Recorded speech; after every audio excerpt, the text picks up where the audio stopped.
जय हिंद दोस्तों, त्यागी trading tips में आपका स्वागत है।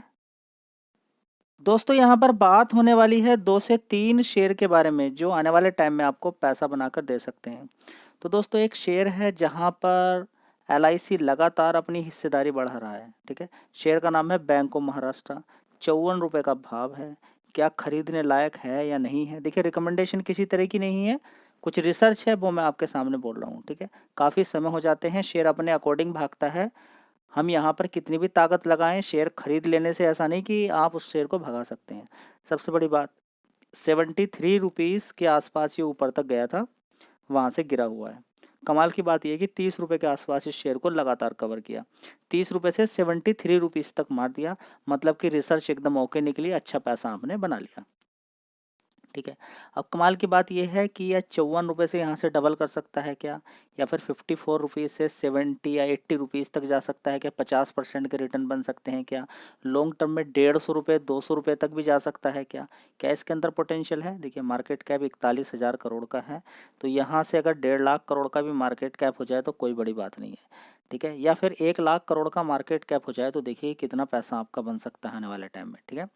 अगर बात करें तो देखिए, अगर ऊपर भी नहीं जाता है तो नीचे तो गिरेगा, नीचे गिरकर अगर यहीं पर आ जाए तब भी पैसा बन जाएगा। तो पैसा तो चारों तरफ से बनेगा, बस पैसा बनाने वाला होना चाहिए।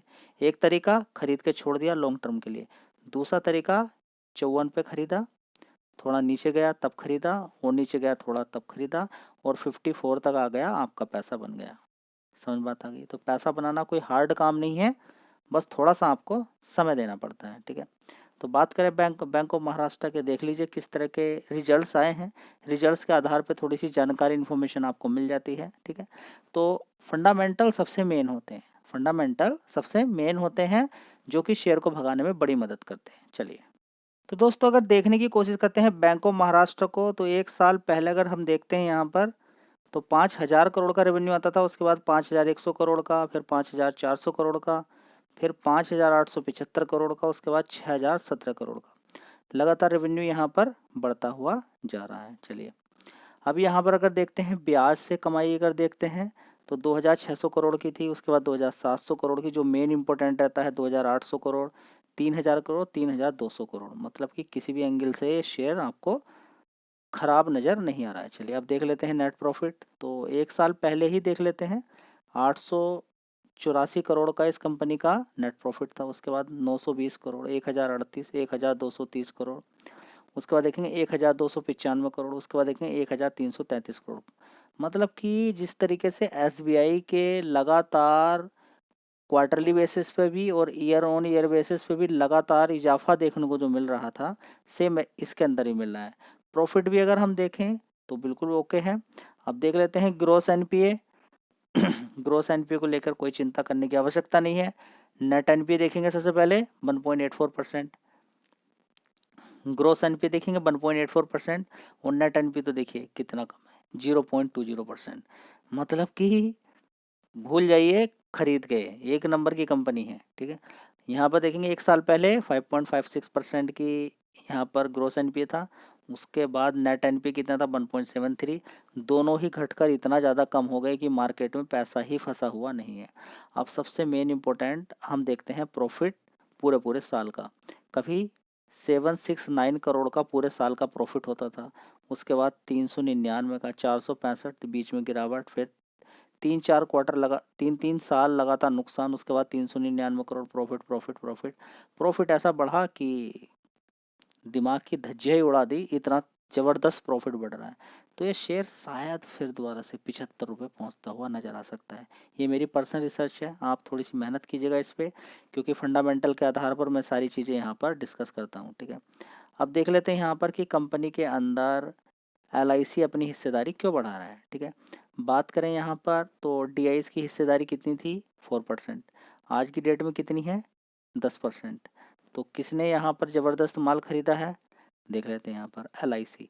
एलआईसी की कितनी हिस्सेदारी होती थी, 3%, 3% से कितनी हो गई, देखिए 3% से सीधी सीधी 7% की हिस्सेदारी हो गई है, ठीक है। तो एलआईसी लगातार यहाँ पर खरीदारी करके बैठा है, उसको लगता है कि अच्छा पैसा आने वाले टाइम में बना बना सकता है। वेदांता के अंदर देखिए आप बड़े डर जाते हैं, घबरा जाते हैं, ठीक है, किसी शेयर से, लेकिन एलआईसी के अंदर ऐसा कुछ, देखिए जब डीलिस्टिंग वाली बात चल रही थी वेदांता के अंदर, उसने मना कर दिया हम माल नहीं बेचेंगे अपना, डीलिस्ट ही नहीं हो पाया वेदांता का शेयर। उसके बाद से देखिए 100 रुपये से उससे पहले 400-500 मार चुका है, फिर नीचे की साइड में 200 गया था, फिर देखिए कहाँ पर है, ठीक है। तो यही होता है कि जब एक अच्छी कंपनी सस्ते दाम पर मिलती है और हम उसको टाटा बाय बाय कह के छोड़ देते हैं, और फिर बाद में बड़ा पछतावा होता है कि पीएनबी के शेयर को 30 रुपये खरीद लेते तो ऊपर 130 रुपये 135 रुपये मार दिया ऊपर की साइड में, तो बड़ा पैसा बन सकता था, ठीक है। तो 30 रुपये वाले जो भी शेयर होते हैं, सस्ते जो शेयर होते हैं 50 रुपये वाले, वो हमेशा 50 रुपये में नहीं रहते हैं।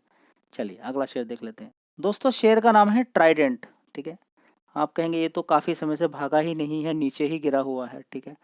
तो दोस्तों होता क्या है, ये दो ही चीज़ें होती हैं, कभी ये 10, 11, 12 रुपए के आसपास शेयर होता था, लगातार तेजी तेजी दिखाता हुआ 70 रुपये, उसके बाद फिर नीचे की तरफ आधा शेयर हो गया, नीचे 25 रुपये तक ही पहुंचा था, 25 से फिर 52 रुपये मारा।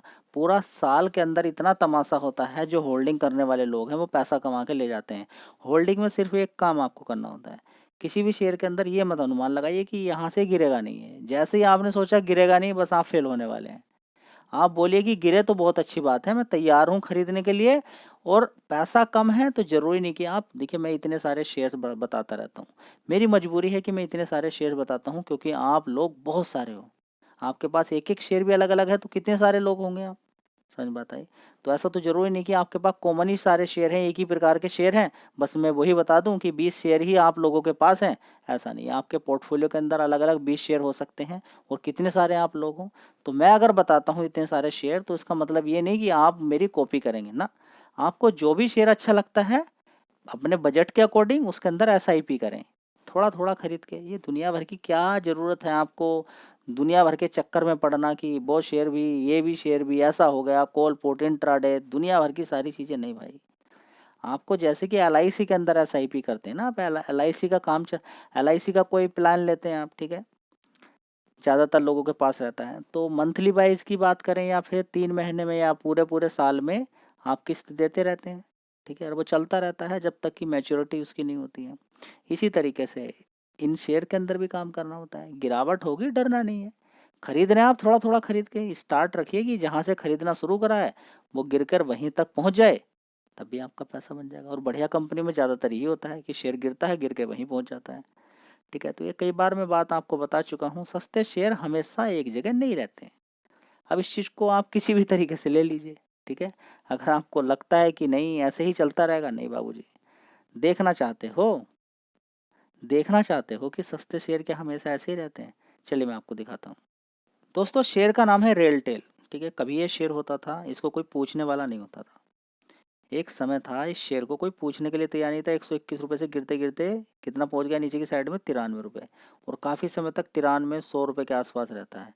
100 रुपये से कितना मारता है इस साल जी, कितना, 600 रुपये, कितना मारता है, 600 रुपये।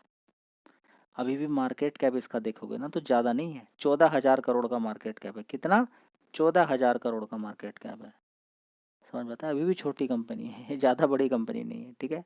अब कंपनी का काम बढ़िया है, अच्छा कंपनी काम करती है। बात करें तो देखिए रेलवे सेक्टर के अंदर काम करती है, इंटरनेट टेक्नोलॉजी के अंदर, ब्रॉडबैंड, इसके अलावा बहुत बड़ा कंपनी का काम है जिसके अंदर कंपनी काम करती है, ठीक है। तो क्या कर सकते हैं त्यागी ट्रेंडिंग में, देखिए मैंने आपको जस्ट एग्जाम्पल दिया है यहाँ पर कि इतना ऊपर तक जा सकता है कोई शेयर, अभी गिरेगा तब आपको अपॉर्चुनिटी ढूंढनी है किसी शेयर के अंदर, आंख बंद करके तो किसी भी कंपनी के अंदर काम नहीं करना होता, ठीक है। तो जस्ट यहाँ पर बता रहा हूँ कि सस्ते शेयर हमेशा नहीं रहेंगे।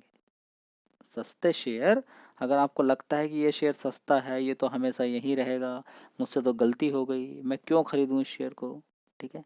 तो सबसे बड़ी तो गलती यही होती है कि जब सस्ता शेयर रहता है हम उसको अवॉइड कर देते हैं। चलिए दोस्तों अगला शेयर है HFCL। अगर इस शेयर की बात करते हैं तो टेलीकॉम के साथ साथ कंपनी डिफेंस सेक्टर के अंदर भी कंपनी काम करती है, ठीक है। ड्रोन के अंदर रडार, बहुत सारी चीज़ें हैं बना के तैयार करती है कंपनी, ठीक है। तो कई बार डिटेल एनालिसिस इस शेयर की मैंने करके आपको दी है, तो चाहो तो इस शेयर पर फोकस कर सकते हो। 50 रुपये से शेयर को कवर किया जा रहा है, और इस शेयर ने कितना हाई मारा है ऊपर की साइड में, 171 रुपये।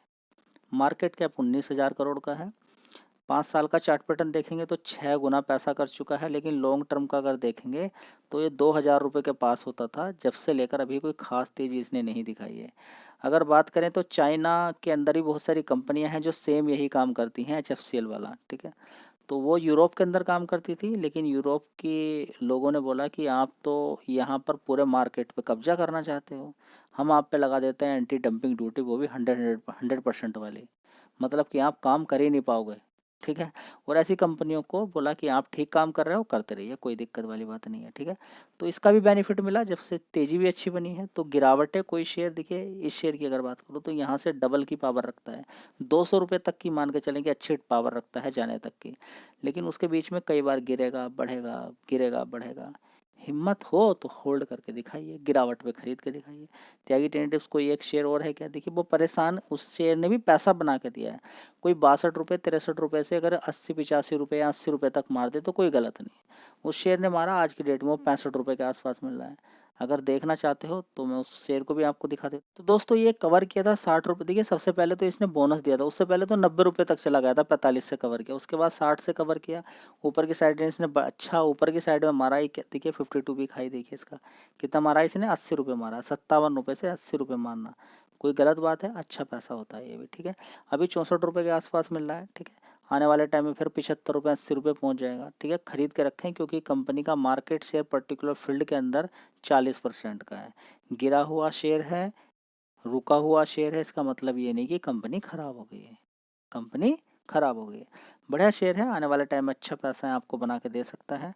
शर्त यही है कि आपके पास टाइम होना चाहिए। टाइम जिसके पास नहीं है वो पैसा नहीं बना सकता है। अगर आपको किसी तरह का कोई भी दुख ऐसा लग रहा है तो उठा के देख लीजिए, PNB को उठा के देखिए, और कितने सारे शेयर को आप उठा के देखना चाहते हैं जो बिल्कुल रुके हुए थे। IRFC को देख लीजिए, RVNL का कभी चार्ट पैटर्न देखिएगा तो क्या मिलेगा आपको, बस रुका हुआ है 15 20 रुपये 30 रुपये के आसपास, ऐसे ही रुका हुआ। उसके बाद अच्छी खासी तेज़ी दिखा दी उसने, ठीक है। तो स्टॉक मार्केट को समझना जरूरी है, ये नहीं कि आपने कोई शेयर खरीद लिया उसको होल्ड नहीं करोगे तो कैसे पैसा बनेगा, ऐसे ही चलने वाला है। आपको तो सीख लेनी चाहिए ऐसे शेयर से जो आप उम्मीद कर रहे हैं कि एकदम भाग जाए, वो एकदम भाग नहीं रहा है। आप खरीद कर बैठे हुए हैं चुपचाप, लेकिन वो फिर भी नहीं भाग रहा है, ठीक है। तो ये जल्दीबाजी ना करें, इसलिए मैं बोलता हूँ कि किसी भी कंपनी में सारा पैसा मत लगाइए। बढ़िया कंपनी है, कंपनी में कोई दिक्कत नहीं है, नहीं भाग रहा है, that is the different thing, ठीक है। ये नहीं भाग रहा है इसका मतलब कंपनी खराब नहीं हो गई है, लेकिन आप खराब कर दोगे। वीडियो अच्छी लगी लाइक शेयर कर दीजिएगा। जय हिंद, वंदे मातरम।